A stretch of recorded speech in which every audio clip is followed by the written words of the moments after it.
एक गरीब लड़के की कहानी आपसे शेयर करने जा रहा हूं।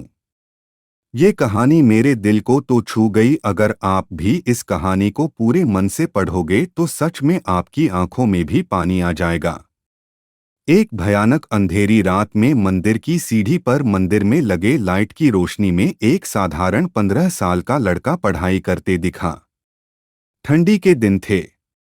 वो ठंड से कांप रहा था, लेकिन पढ़ाई में खोया हुआ था। हफ्ते में 2 दिन मैं उस रास्ते से होकर गुजरता था। दिन में कभी वो नजर नहीं आता। मुझे काफी जिज्ञासा होती थी उसके बारे में जानने की। एक रात खाना खाकर मैं गाड़ी लेकर उसी रास्ते से गुजरने वाला था। सोचा जाते जाते कुछ पार्सल लेकर जाऊंगा उसके लिए। मैं पार्सल लेकर गाड़ी से उस मंदिर के पास पहुंचा। लड़का सीढ़ियों पर बैठकर हमेशा की तरह पढ़ाई कर रहा था। मैंने गाड़ी रोकी और उसके पास गया।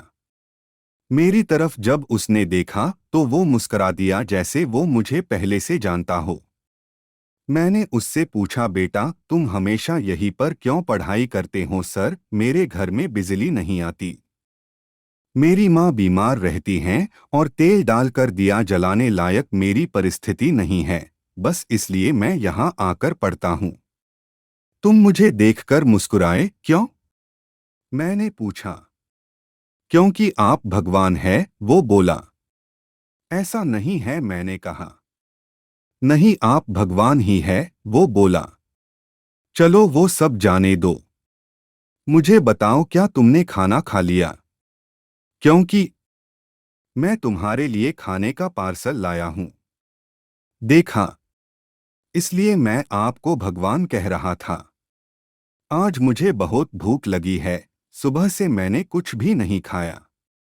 लेकिन मुझे इस बात की जरा भी चिंता नहीं थी। मैं जानता था वो भगवान जिसने मुझे भूख दी है, वह मुझे भूखा पेट नहीं सुलाएगा।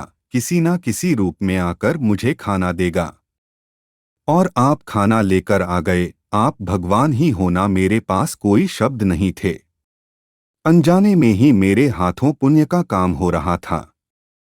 हर दिन कर्जे में डूबे होने के कारण ऊपर वाले को, उस भगवान को कोसता था।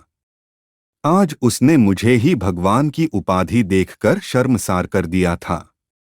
आधा खाना खाकर उसने आधा बचा लिया और मुझसे बोला कि सर, आप 5 मिनट यही ठहरिए, मैं यह खाना मेरी माँ को देकर आता हूँ।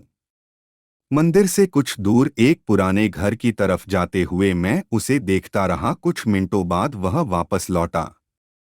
उसके हाथों में मुट्ठी भर फूल थे। उसने वो मेरे पैरों में रख दिए और बोला, माँ ने कहा है, जिस भगवान ने हमारा पेट भरा है उसके चरणों में थोड़े फूल तो चढ़ाने ही चाहिए। मेरी आंखें बंद हो गई और उसमें अपने आप आंसू निकल आए। आंखें खोल के मैंने उसके पुराने घर के तरफ देखा। उस घर के सामने पड़े पत्थर में भी मुझे प्यारी सी मुस्कान दिखाई दे रही थी। उस लड़के की आंखों में मुझे साक्षात भगवान दिखाई दे रहा था। दोस्तों, कहते हैं कि भगवान सबकी मदद करते हैं, बस वह खुद सामने नहीं आते। किसी ना किसी के जरिए हम तक वह मदद पहुंचा देते हैं। बस जरूरत है तो उन पर विश्वास करने की।